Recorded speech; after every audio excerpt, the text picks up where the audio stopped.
Hey, bonjour tout le monde. Merci d'être là.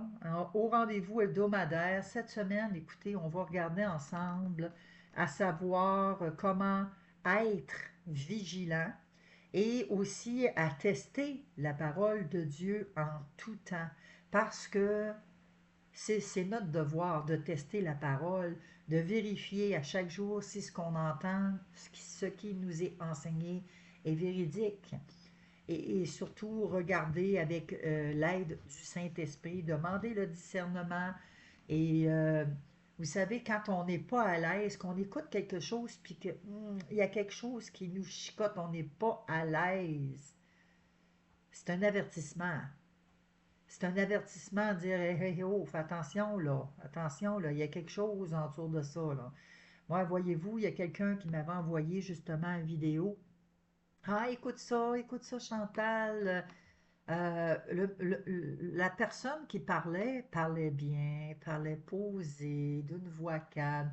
Elle parle de Jésus-Christ, cette personne-là.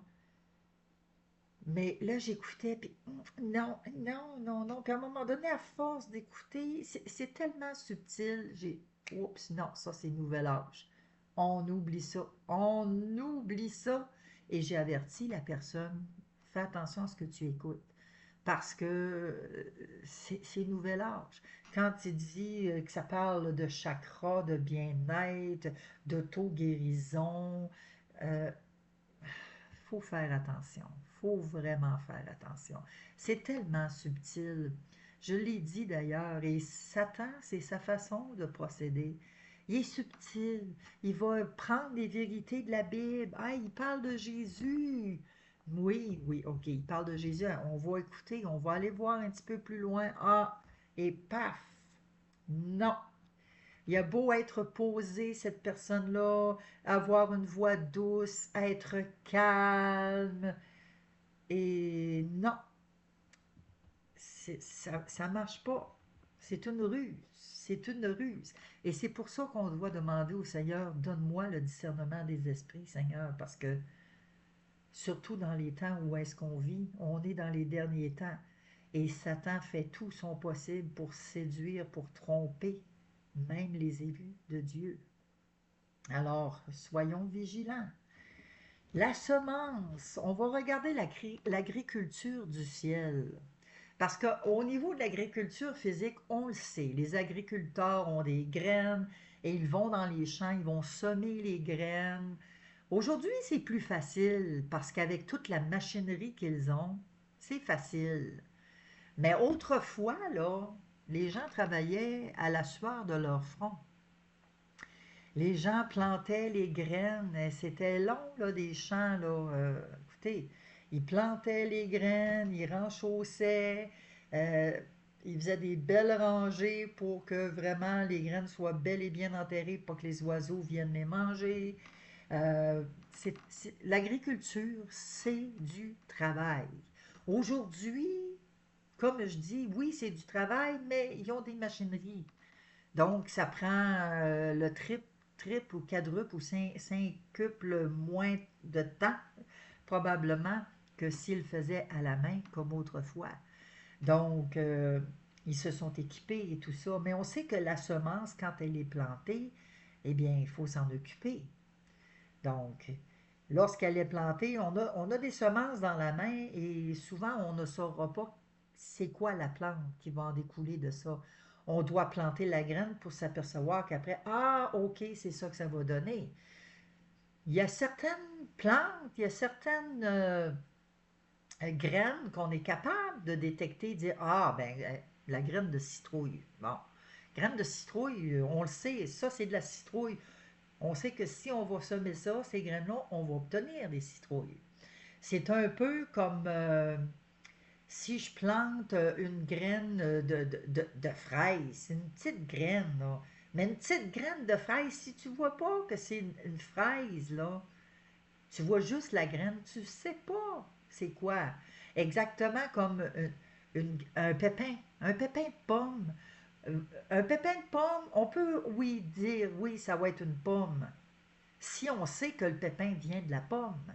Sinon, le pépin de pomme ressemble beaucoup au pépin de la poire, je crois. Je ne suis pas certaine, mais en tout cas, le pépin de pomme a une ressemblance avec un autre fruit. Donc, il faut être capable de discerner c'est quoi la semence.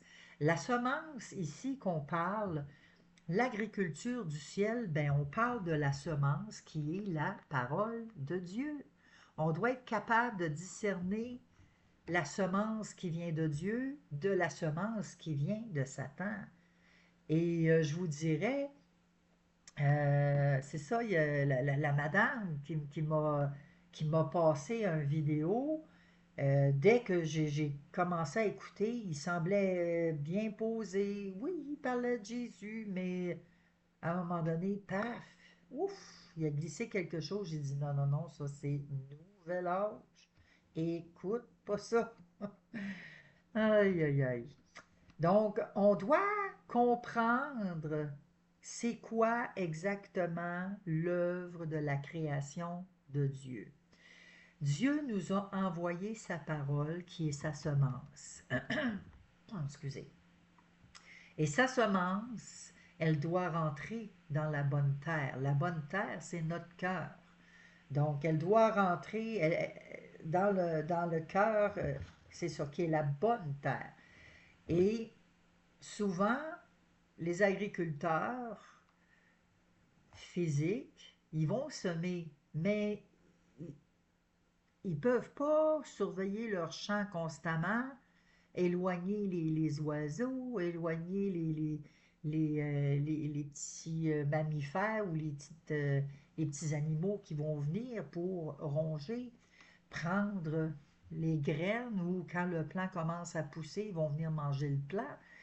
Donc, il faut faire attention à ce que la parole de Dieu nous a été donnée, à comment qu'on la garde dans notre cœur, dans notre champ, comment qu'on la garde. Et exactement comme l'agriculteur. L'agriculteur, lui, il sème, mais c'est ça, on dit que c'est les violents qui s'emparent du royaume de Dieu. Ceux qui sont plus résistants, ben ils vont survivre, ils vont être productifs. C'est comme les graines, souvent la graine en elle-même, elle est bonne, elle est super bonne la graine en elle-même, mais c'est dans le sol, c'est les événements, les épines, les ronces, c'est tout ce qui fait que ça l'étouffe la graine, puis la graine, elle ne produit pas. On va voir un petit peu là, les 4 sortes de terre aujourd'hui, on va regarder ça. Et là, ici, la semence va déterminer ce que l'on a planté. Exemple, je vous l'ai dit, là, la pomme, un pépin de pomme, ben, on va obtenir des pommes. Donc, et on doit comprendre c'est quoi la semence spirituelle. Quand on va parler de Jésus, on va témoigner de notre vie. Qu'est-ce que Jésus a fait pour nous dans notre vie? C'est un témoignage. Non seulement un témoignage, mais on est en train de semer. On sème la parole de Dieu dans le cœur, dans le champ, dans la terre de la personne en face de nous. Et maintenant, ben, nous, on a semé. Alors là, notre responsabilité est faite. Et cette semence-là, Dieu va faire en sorte que cette semence-là que la personne a eue va être arrosée, va être entretenue et tout ça. Mais les circonstances de la vie, les choix de la personne, ça appartient à la personne parce que Dieu nous a laissé le libre arbitre. Alors on est capable, on est en mesure de choisir oui, je le veux ou non, je ne le veux pas. On est en mesure d'accepter ou de refuser. Nous sommes libres. Dieu nous a laissés libres. Et là, ben, tout dépendant, quand on accepte, ben là, il y a une transformation qui se fait. Il y a tout un cheminement, une marche qui s'enclenche. Ici, la semence engendre des enfants. Puis il y a 2 types de semences. Il y a la semence physique et il y a la semence spirituelle. Et c'est sûr que moi, c'est toujours au niveau spirituel. Je vais vous donner quelques exemples physiques, comme j'ai toujours fait, mais c'est toujours au niveau spirituel. La semence, elle est spirituelle parce que il faut qu'on naisse de nouveau, il faut qu'on accepte Jésus-Christ dans notre vie. La nouvelle naissance, c'est accepter Jésus-Christ dans sa vie comme Seigneur et Sauveur. C'est de lui laisser la première place, de nous effacer, de le laisser prendre les devants, de faire sa volonté. Naître de nouveau, c'est naître en esprit, c'est naître spirituellement. Et là, c'est de cette semence-là qu'on parle. Parce que la semence de Satan, on la voit partout, elle est physique. Elle est là, puis elle n'est pas seulement physique, mais elle est spirituelle aussi. Et c'est un piège qu'il faut qu'on fasse attention. Il faut être en mesure de bien discerner de quel esprit il s'agit. Parce on a plusieurs personnes qui se font tromper. Beaucoup, beaucoup, beaucoup de personnes. Un pasteur, entre autres, ben, pas un pasteur, c'est plus, elle se fait appeler prophète, cette personne-là, et qu'elle s'en va dire qu'on n'a plus à prier pour le Québec parce que le Québec, il n'y a plus rien à faire. Oh oh, là, t'es un peu, là. T'as su ça de qui, toi? Hein? C'est-tu l'Esprit de Dieu vraiment, là, qui t'a révélé ça, là? Je crois pas, moi. Je pense pas. Parce que Dieu veut que tous soient sauvés. Et le Québec, ce qui se passe actuellement, il est en train là, d'avoir là, des personnes qui se lèvent, justement, qui vont dans les rues, qui témoignent de plus en plus. C'est extraordinaire de voir ce qui se passe. Excusez. C'est extraordinaire. Il y a des groupes là, de plus en plus qui vont même dans des parcs, tu sais, qui vont témoigner Jésus, qui vont apporter des louanges, qui vont apporter des breuvages chauds. Euh, Moi, voyez-vous, j'ai commencé ça il y a 5 ans et puis là, ça lève, ça lève, ça lève. Et je rends gloire à Dieu pour ça. Parce que c'est extraordinaire. Les gens, enfin, sortent de leurs quatre murs de leur église pour aller vraiment dans la moisson de Dieu, dans les rues. C'est dans les rues que ça se passe. C'est pas entre quatre murs d'église. Entre quatre murs, habituellement, ce sont tous des chrétiens sauvés, mais c'est dehors que ça se passe. Dieu nous invite à aller inviter les gens du dehors à venir au repas des noces de l'agneau. Donc, c'est de la semence. On fait de la semence. On va voir un Jean 3, et c'est le verset 1 Jean 3 9 10. Quiconque est né de Dieu ne pratique pas le péché parce que la semence de Dieu demeure en lui. Et il ne peut pécher parce qu'il est né de Dieu. C'est par là que se font reconnaître les enfants de Dieu et les enfants du diable. Quiconque ne pratique pas la justice n'est pas de Dieu, non plus que celui qui n'aime pas son frère. Donc, vous savez, quand on a de la difficulté, on a de la discorde, puis on se frotte, là, puis on devient irrité contre un frère, contre une sœur. Ah, moi, je ne l'aime pas, elle ou lui, je ne l'aime pas. Ici, là, hein, quiconque ne pratique pas la justice n'est pas de Dieu, non plus non plus que celui qui n'aime pas son frère. Fait que si tu n'aimes pas ton frère ou ta sœur, je m'excuse, mais tu n'es pas de Dieu. On n'est pas de Dieu. On doit aimer nos frères, nos sœurs. On doit aimer nos ennemis. Les aimer, prier pour eux, pas leur souhaiter du mal, pas prier pour eux, prier dans le sens qu'ils aient du mal puis qu'ils récoltent leurs semences. Non, c'est prier pour eux que Dieu les change, que Dieu parle à leur cœur, que Dieu les amène au salut. Donc, si on n'aime pas notre frère, notre soeur que l'on voit, ben on n'est pas de Dieu. C'est la parole de Dieu qui le dit. 1 Jean 3, à la fin du verset 10. Donc, la semence engendre des enfants. Alors, si on est de Dieu, on n'aura pas de péché, puis on n'haïra pas notre frère. La semence va demeurer en nous. Et si la semence qui est la parole de Dieu demeure en nous, on va s'éloigner du péché. On ne pêchera pas. Et de toute façon, si on pêche, c'est parce que ça arrive qu'on tombe, qu'on pêche. Et effectivement, oui, on pêche à tous les jours.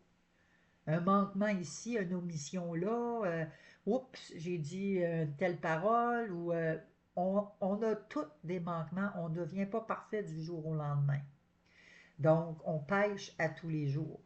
Et le secret, c'est de venir devant Dieu, se confesser, demander pardon à Dieu pour ça. Donc, Seigneur, aide-moi à me corriger, corrige-moi, Seigneur, que je ne pratique plus ça, je ne veux plus ça. On n'est pas bien dans ce qu'on a dit ou dans ce qu'on a fait.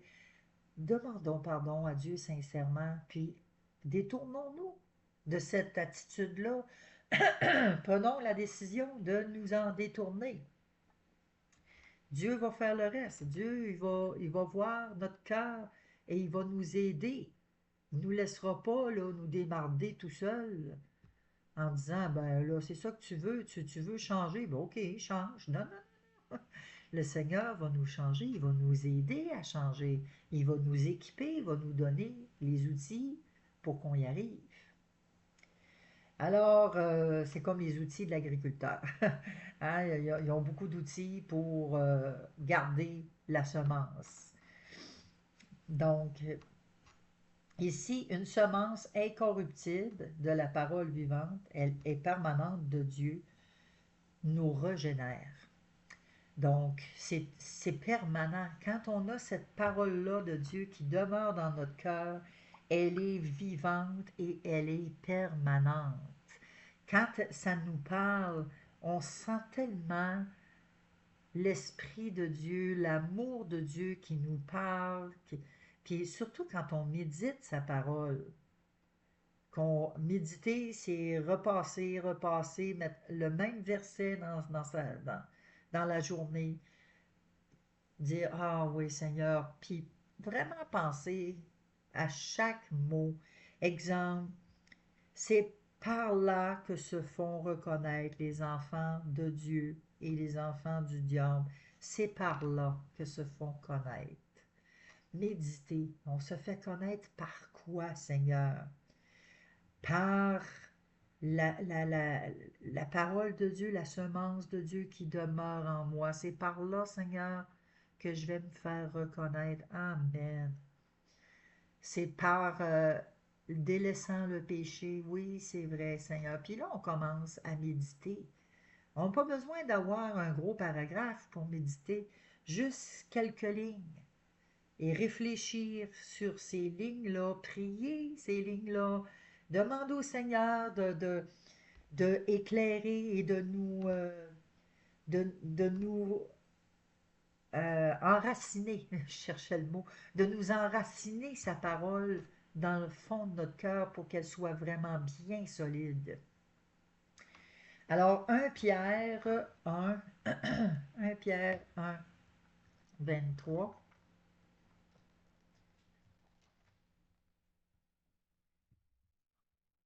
ça nous dit, puisque vous avez été régénérés, non par une semence corruptible, la semence de Satan, Satan c'est une semence qui est corruptible, mais puisque vous avez été régénérés non par la semence de Satan, non par une semence corruptible, mais par une semence incorruptible. Ça veut dire par la parole de Dieu. Vous avez été régénérés par la semence de Dieu, la parole de Dieu. Et c'est une parole vivante, permanente de Dieu. Car toute chair est comme l'herbe, et toute sa gloire comme la fleur de l'herbe. L'herbe sèche et la fleur tombe. Mais la parole du Seigneur demeure éternellement. Nous sommes comme l'herbe. Nous sommes comme la fleur. Ça veut dire qu'on vient au monde, on naît, on vit, on meurt. Donc, l'herbe que nous sommes, elle va sécher un jour, puis on va mourir.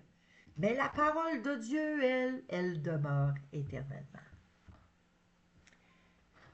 Excusez. Alors, c'est ça, il faut qu'on ait la deuxième naissance spirituelle pour comprendre. Parce que la parole de Dieu, sans la nouvelle naissance, sans l'Esprit de Dieu, est difficile à comprendre. Et beaucoup ne la comprennent pas, puis beaucoup vont dire, ben c'est des lavages de cerveau, voyons donc, puis si on la lit surtout littéralement dans l'Ancien Testament, puis qu'on voit qu'il y a des peuples qui se font exterminer, puis on voit ça tellement dur, parce qu'on n'a pas l'Esprit de Dieu. Même dans le Nouveau Testament, quand Jésus il dit il faut que vous mangiez mon corps, que vous buviez mon sang, il y a même des gens qui l'ont quitté quand il a annoncé ça, mais il ne voulait pas parler au niveau physique, il voulait parler au niveau spirituel.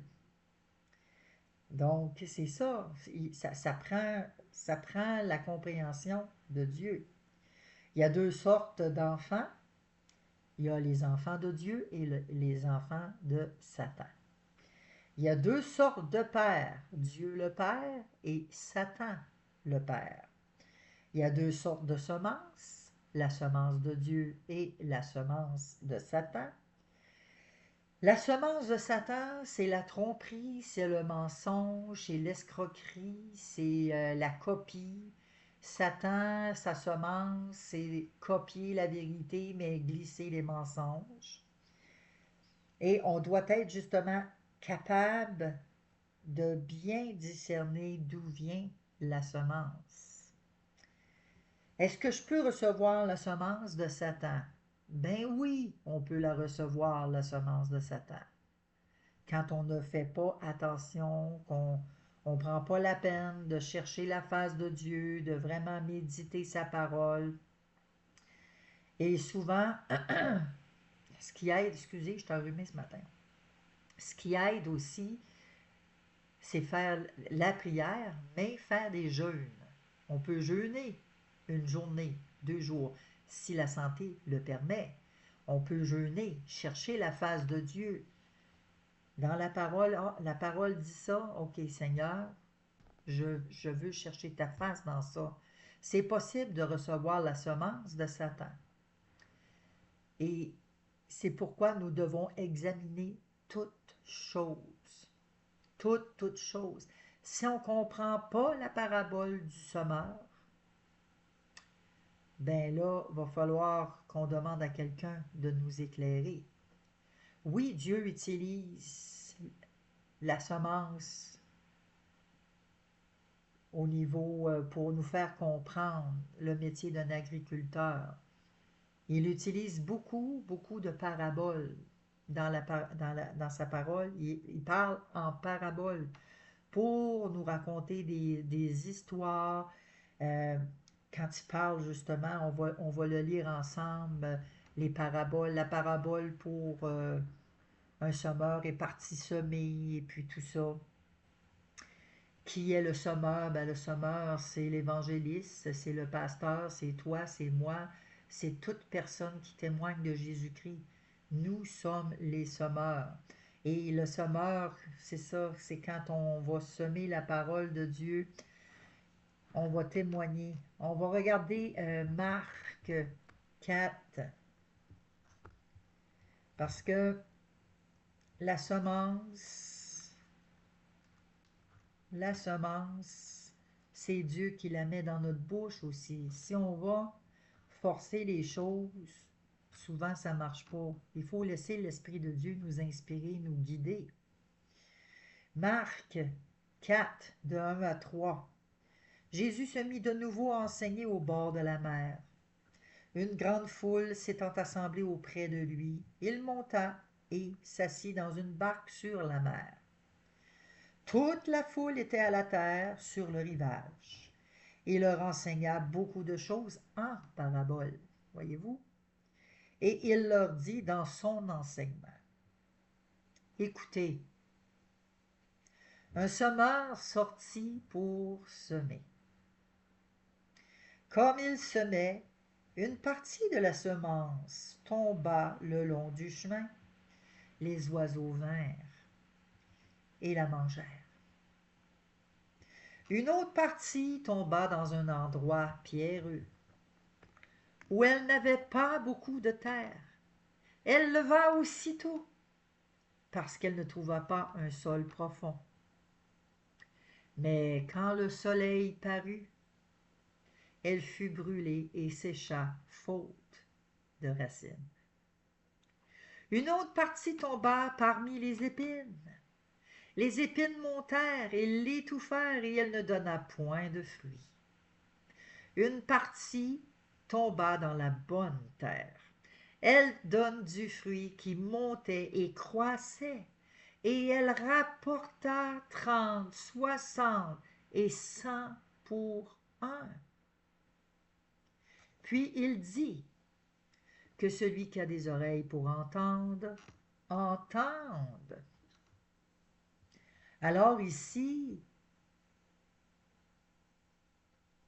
ça parle au niveau le long du chemin, le cœur. Quand la personne reçoit la parole, elle la reçoit dans son cœur, mais c'est une terre qui est sur le long du chemin. Elle ne gardera pas la parole. Elle va écouter oui, oui, oui, oui, oui, oui, puis après ça s'en va. Puis elle ne garde pas la parole.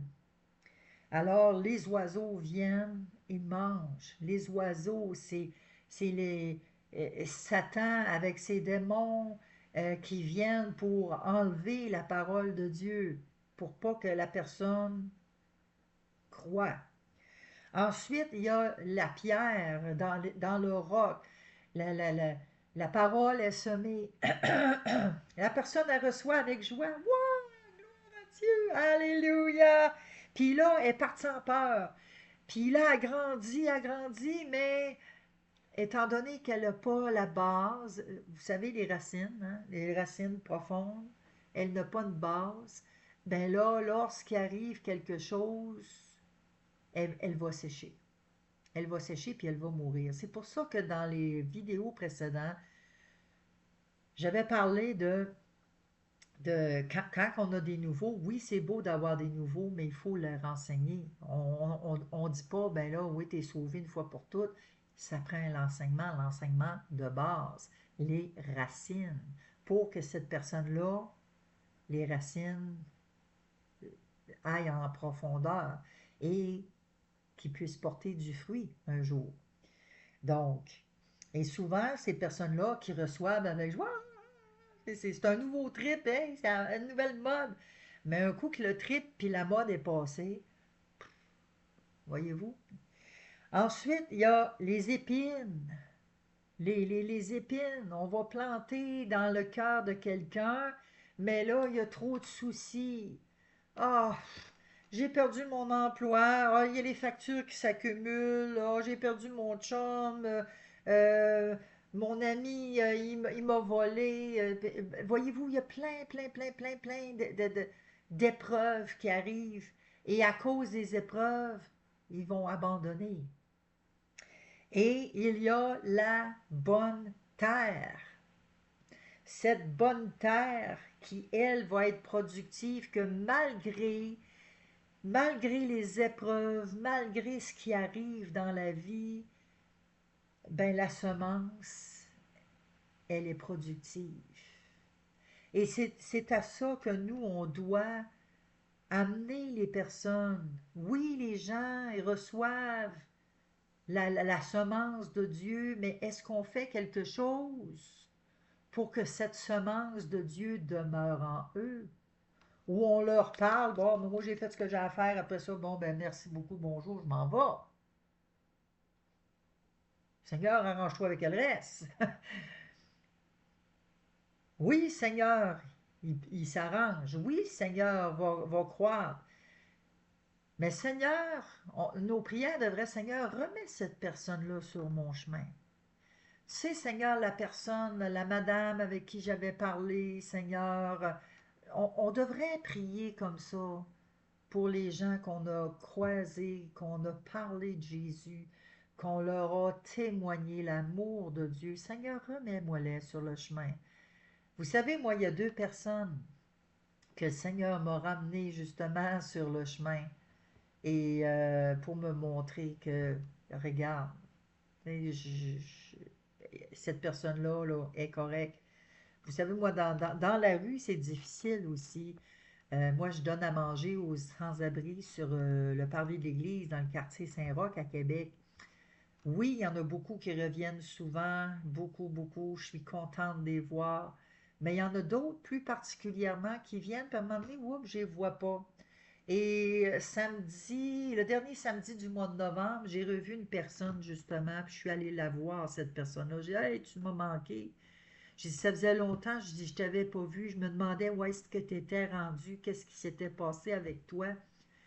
Puis il était content que je m'informe de lui. J'ai vu, tu as un bon repas chaud, je vais aller t'en chercher un. Il était assis.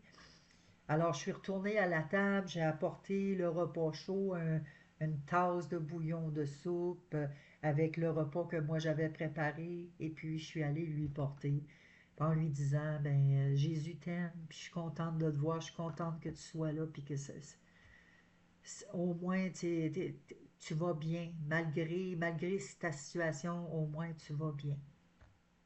Et cette personne-là était vraiment touchée, était contente de voir que, hein, elle se souvient de moi.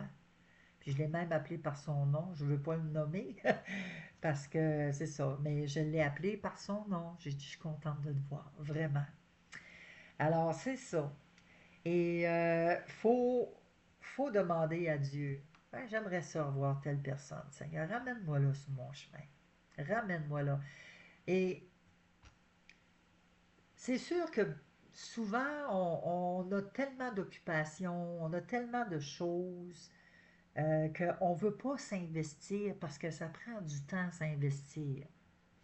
Ça prend du temps, ça prend de la patience, ça prend de la compassion, ça prend de l'amour.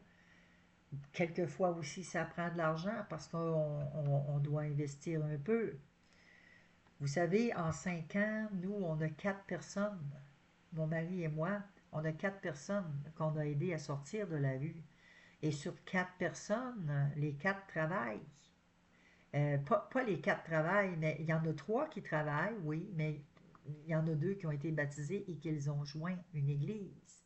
Les 2 autres sont sortis de la rue, ils travaillent, mais on prie pour eux, ils sont sur notre liste de prière, on prie pour eux. Et on sait que le Seigneur va faire quelque chose. On prie qu'il y ait des chrétiens sur leur chemin, dans leur vie, qui se présentent. Et le Seigneur agit. Le Seigneur agit. On est en contact avec eux autres constamment. Et puis, ça va bien dans leur vie. Gloire à Dieu. Alors, on sait que ces 4 semences-là, les 4 terres, c'est important. C'est important aussi de semer, peu importe la terre. Moi, mais ça donne rien d'y parler de Jésus, celui, ça donne rien, elle viendra pas, au Seigneur. Ayons pas des jugements comme ça. N'ayons pas des jugements comme ça. Semons. Semons. Peu importe son attitude, peu importe son caractère, semons. Parce que ça ne nous appartient pas à nous de dire qui va être sauvé puis qui ne le sera pas. Nous, on s'investit, on parle, on parle, on parle, on n'arrête pas de parler puis de semer la parole de Dieu. Parce que on regarde Luc 8, 11 à 12. Voici ce que signifie cette parabole. La semence, c'est la parole de Dieu. Parce que là, il vient pour justement expliquer. Jésus explique la parabole des terres là, que je vous ai parlé. Ceux qui sont le long du chemin, ce sont ceux qui entendent. Puis le diable vient et enlève de leur cœur la parole, de peur qu'ils ne croient et soient sauvés. Ceux qui sont sur le roc, et ce sont ceux qui, lorsqu'ils entendent la parole, la reçoivent avec joie, mais ils n'ont point de racine. Ils croient pour un temps. Hein? La mode, c'est à la mode, hein? On va croire. Bon. et il succombe au moment de la tentation.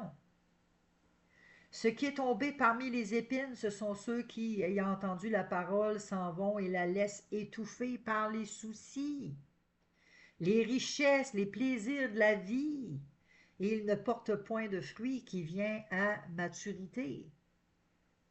Ce qui est tombé dans la bonne terre, ce sont ceux qui, ayant entendu la parole avec un cœur honnête et bon, la retiennent et portent du fruit avec persévérance. Le diable, lui, vient enlever la semence.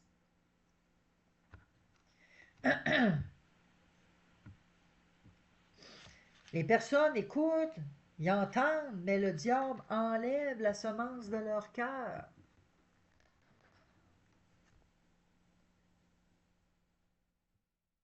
Et ceux qui ne croient pas, ils ne seront pas sauvés.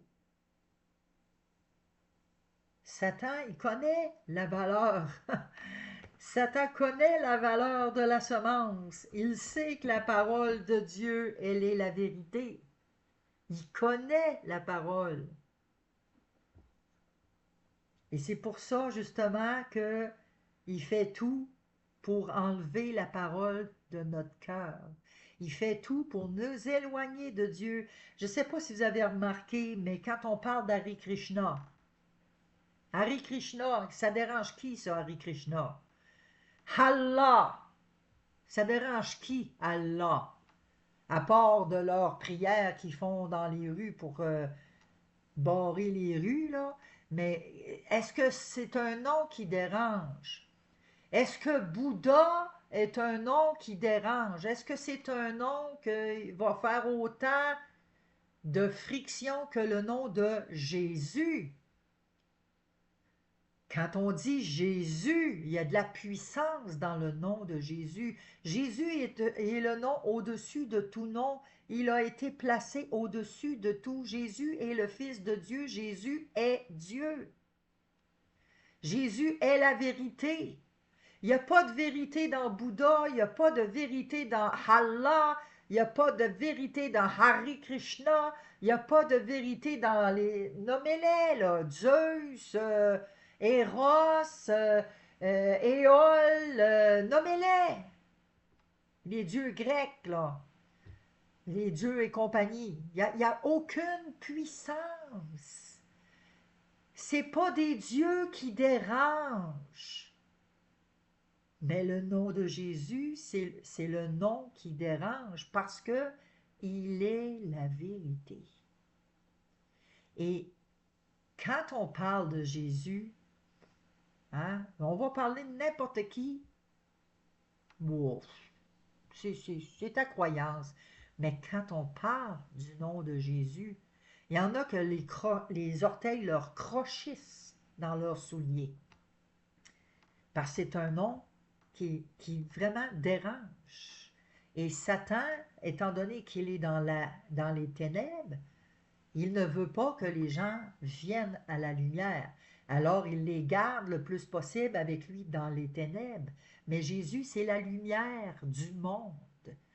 Jésus est la lumière du monde qui brille dans les ténèbres. Et quand la lumière brille, eh bien, les démons s'enfuient. Les démons n'aiment pas la lumière. Les démons travaillent dans les ténèbres. Ça dérange. Alors, Satan connaît la valeur de la semence. Donc, c'est notre travail à nous de garder notre cœur pour que la semence de Dieu demeure. C'est un combat constant, à tous les jours. C'est un combat spirituel. On va regarder Matthieu 13.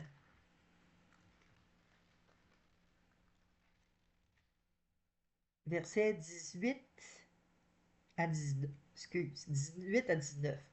Vous donc, écoutez ce que signifie la parabole du semeur.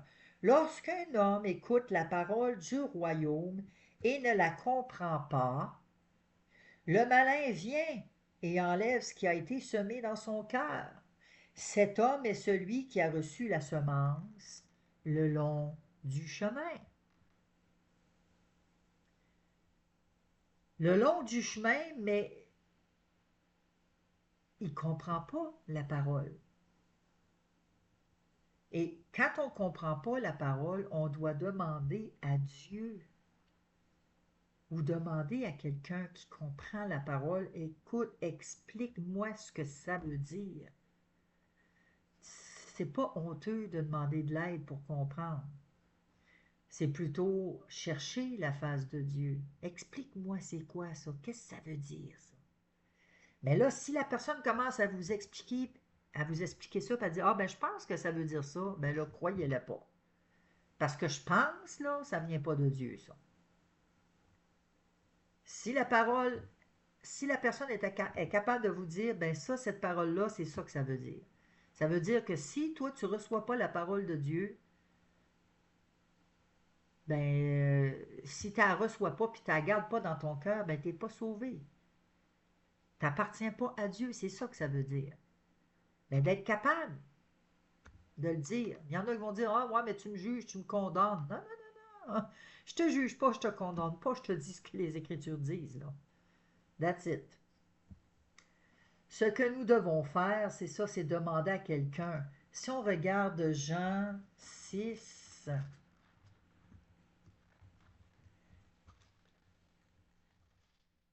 Jean 6, on va regarder le verset 53. Jésus leur dit, en vérité, je vous le dis, si vous ne mangez la chair du Fils de l'homme et si vous ne buvez son sang, vous n'avez point la vie en vous-même. C'est ce que je vous parlais tantôt. Les gens qui étaient là autour, ils l'ont abandonné parce qu'ils pensaient qu'il fallait qu'ils mangent physiquement puis qu'ils boivent son sang. Mais ici, c'est encore au niveau spirituel qu'il parle. Verset 60. Plusieurs de ses disciples, après l'avoir entendu dire, cette parole est dure, qui peut l'écouter? Donc, qui peut écouter ça? Voyons donc. Et il y en a plusieurs qui l'ont abandonné, mais Jésus, sachant en lui-même que ses disciples murmuraient à ce sujet, leur dit, cela vous scandalise-t-il? Et si vous voyez le Fils de l'homme monter où il était auparavant, c'est l'Esprit qui vivifie, la chair ne sert de rien. Les paroles que je vous ai dites sont esprit et vie. Mais il en est parmi vous quelques-uns qui ne croient point. Ben trop dur cette parole-là, là, voyons donc. Mais quand il y a quelqu'un qui a un cœur humble, il va aller demander des explications. Ces gens-là, là, quand ils ont dit c'est bien trop dur, il y avait juste à aller voir Jésus et dire Jésus, c'est quoi tu veux dire par là? Puis Jésus leur aurait répondu, voyons donc, il y a les paroles de la vérité. Il aurait répondu à ça, puis il aurait dit écoute, c'est spirituellement que je vous parle. Si vous ne naissez pas de nouveau, vous ne rentrerez pas dans le royaume de Dieu. Il faut que vous mangiez mon corps, que vous buviez mon sang, dans le sens que on doit manger son corps, la parole de Dieu. On doit la manger. On doit boire son sang. Quand il dit il est l'eau qui désaltère, que celui qui vient à moi n'aura plus jamais soif. C'est ça, il parle de la parole de Dieu. Demandez des explications. Zacharie, on va finir avec ça. Puis, parce que là, sinon, oui, c'est ça, ça va à la semaine prochaine. Zacharie 7. Les paroles, la parole de Dieu, si on la lit littéralement, juste lire pour lire, ben on va dire c'est un livre de fou. Mais c'est ça prend absolument l'Esprit de Dieu pour comprendre. Et ça, il faut vous le demander. Seigneur, donne-moi ton Saint-Esprit. Aide-moi à comprendre ta parole parce que ça, je ne la comprends pas. Méditez-la, méditez-la, relisez la parole, relisez, essayez de réfléchir, qu'est-ce que ça veut dire. Le Saint-Esprit va vous la révéler parce que celui qui cherche trouve. Zacharie 7, verset 11-12. Mais ils refusèrent d'être attentifs, ils eurent l'épaule rebelle et ils endurcirent leurs oreilles pour ne pas entendre. Ils rendirent leur cœur dur comme le diamant, pour ne pas écouter la loi et les paroles que l'Éternel des armées leur adressait par son esprit, par les premiers prophètes. Ainsi l'Éternel des armées s'enflamma d'une grande colère. Le peuple de Dieu a bouché ses oreilles. On est pareil encore aujourd'hui. Quand on ne comprend pas, qu'on ne sait pas la signification, que ça veut dire, on bouche nos oreilles. On se tourne le dos, on fait du boudin. Hein? On boude. On est des enfants bébés lala gâtés qu'on veut comprendre tout de suite. Mais parce qu'on ne comprend pas tout de suite, ben là, on boude. Ben, c'est ça. Ben là, moi, non. On est pareil. Et là, ici, on va endurcir notre cœur si on reste dans cette condition-là. Notre cœur, notre état, on va devenir orgueilleux. On va s'enorgueillir. Et l'orgueil, ça précède la chute. Dieu résiste aux orgueilleux, mais il fait grâce aux humbles. Humilions-nous. Seigneur, je ne comprends pas, aide-moi à comprendre. Et souvent, ben c'est ça, quand on devient orgueilleux, ben on ne s'intéresse plus à la parole de Dieu, puis on vient obstiné. On va s'obstiner. Ben oui, c'est ça là, que la parole a dit, là. Ben oui. Moi, c'est pas ça de même que je vois. Puis là, on commence à s'obstiner, puis pour une virgule, pour un point d'exclamation, pour des trémas sur le, voyez-vous, parce qu'on n'a pas la compréhension, on ne comprend pas, puis probablement que l'autre qui est en avant de nous ne comprend pas non plus, puis là, ben là, ça fait des guerres, puis des chicanes. Demandons à Dieu la sagesse, parce que Dieu veut qu'on soit unis. Dieu, il veut que nous formons un seul corps. Nous sommes les membres du corps de Christ. Et chaque membre est placé dans le corps, chaque membre est bien coordonné pour avancer. On est dans les derniers temps. Marchons dans l'unité avec l'aide du Saint-Esprit. Fait que sur ce, je vous laisse réfléchir sur cette parole de la semence du semeur. Est-ce que je suis une bonne terre? Réfléchissez là-dessus. Priez le Seigneur cette semaine. Demandez de vous aider à être une bonne terre pour garder sa parole. Sur ce, soyez bénis.